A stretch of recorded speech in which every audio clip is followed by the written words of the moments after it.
गेल्या अनेक दिवसांपासूनची प्रतीक्षा होती।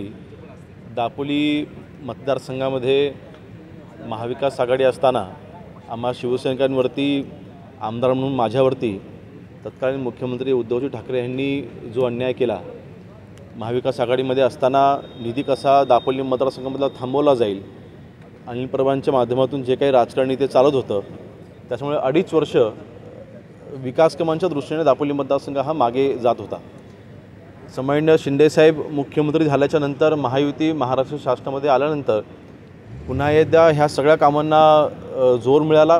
ही सर्व जी विकास कामं रखडली होती त्यांना एक गती मिळाली आणि म्हणून आज निवडणुकीच्या तोंडावरती म्हणून नाही, परंतु सगळ्या कामांची रीतसर वर्क ऑर्डर घेऊन टेंडर करून महत्त्वाच्या प्रकल्पांचं आज आपण भूमिपूजन घेतोय। सन्माननीय मुख्यमंत्री महोदय आज दापोली तालुक्यामध्ये येत आहेत, त्यांच्या हस्ते ही भूमिपूजन होत आहेत। मला सांगायला आनंद होतोय, कोकणासाठी महत्त्वाचा असलेलं हर्णे बंदर, या हर्णे बंदराचे देखील 205 कोटीचा निधी आपण खर्च करून हे हर्णे बंदर आपण विकसित करतोय। दापोली तालुक्यामधलं 100 बेडचं हॉस्पिटल आपण नव्याने बांधतोय, त्याच्यासाठी 20 कोटी आहेत। हॅम अंतर्गत PWD या विभागाच्या मार्फत आपण 115 कोटी आणि जवळपास 42 कोटी असे जवळपास आपण 150 कोटीपेक्षा जास्त निधी आपण मुख्य रस्त्यांसाठी आपण आणलेला आहे। त्याचे वर्कआउट होते, त्याच्या कामाला सुरुवात करतोय।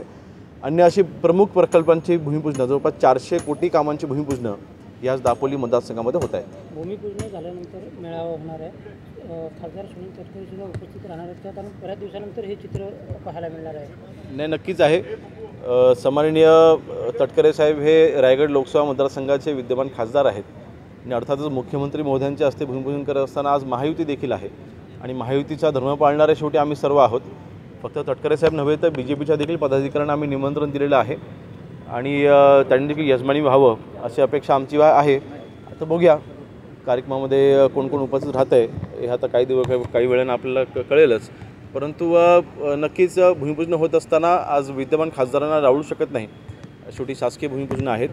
मेळावा हा शिवसेनेचा आहे, महायुतीचा देखील मेळावा आहे असं म्हटलं तरी चुकीचं ठरणार नाही, कारण शेवटी मी जसं म्हटलं तसं यजमानपद तिन्ही प्रमुख पक्षांनी RPI देखील सोबत आहे, RPIचे पदाधिकारी देखील व्यासपीठावरती असणार आहेत आणि म्हणून महायुती म्हणून हा मेळावा आज इथे पार पडतोय आणि मला वाटतं उद्याच्या लोकसभेच्या विजयाची नांदी आज दापोली मतदारसंघामध्ये रोवली जाते। आज मुख्यमंत्री दौरा होतोय, नक्कीच दापोलीकरांसाठी हा महत्त्वाचा आहे, पण आता एक चर्चा सुरू झालेली आहे की आमदार ठाकरेंचे आमदार विद्यमान आमदार महायुतीच्या संपर्कात आहेत, म्हणजे भाजप किंवा शिवसेना असं काही आहे का? भास्कर जाधव यांच्याबद्दल मला असं कळलं आहे की भास्कर जाधव यांनी 10 तारखेला काहीतरी बैठक बोलावलेली आहे त्यांच्या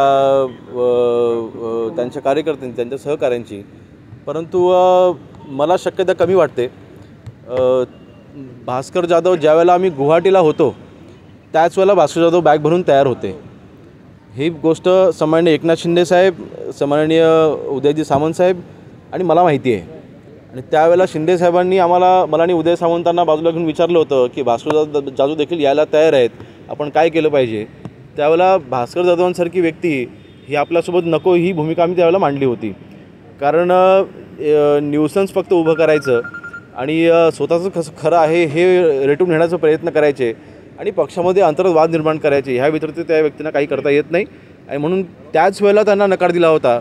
अर्थातच त्यावेळेला BJP शिवसेना अशी मजबूत जी पकड महाराष्ट्रामध्ये जेव्हा बसत होती त्याच वेळेला त्यांना घेण्याचाच नकार दिला होता, त्यामुळे आता मला वाटत नाही त्यांना दुसरा कोण पक्ष द्यायला स्वीकारेल। रामदास साहेब असं म्हणाले होते की केसांनी गळा कापू नका, या संदर्भात थेट नारायण राणेंनी सुद्धा हस्तक्षेप करून एक ट्विट केलं। नाही, बघा, रामदासभाई हे महायुतीचे ज्येष्ठ नेते आहेत, सन्माननीय नारायण राणे साहेब देखील महायुतीचे ज्येष्ठ नेते आहेत।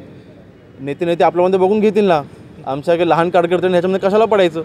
त्यामुळे आज महायुती म्हणून आम्ही एकत्र म्हणून चांगलं काम करतोय, असंच काम पुढे आम्ही चालू ठेवू। मध्यंतरी काही पक्षप्रवेश झाले त्याबाबत तुम्ही देखील एक खंत व्यक्त केली होती। होय ना, पण मला वाटतं मला जे काही व्यक्त करायचं होतं मी व्यक्त केलं आहे। आता जे काही माझे विषय मला मांडायचे आहेत ते मी भाजपच्या ज्येष्ठ पदाधिकाऱ्यांकडे मी विषय मांडेन। भाजपच्या पदाधिकाऱ्यांशी संपर्क केल्यानंतर त्यांची प्रतिक्रिया काय होती, कारण या कार्यक्रमात आता आमची भेट झाल्यावर प्रतिक्रिया कळेल, परंतु मला वाटतं शेवटी महायुती, बघा, शेवटी लोकसभा उमेदवार म्हणून कोणी असेल, परंतु लोकसभेची निवडणूक सन्माननीय देशाचे पंतप्रधान नरेंद्र मोदी साहेबांना पुन्हा एकदा आम्हाला पंतप्रधान करायचं आहे। त्यासाठीही आमच्यासाठी लोकसभेची निवडणूक ही महत्त्वाची आहे. उमेदवार कोणी असू देत ना, त्यामुळे आणि म्हणून महायुती म्हणून आम्ही सगळे एकत्र मिळून काम करूच.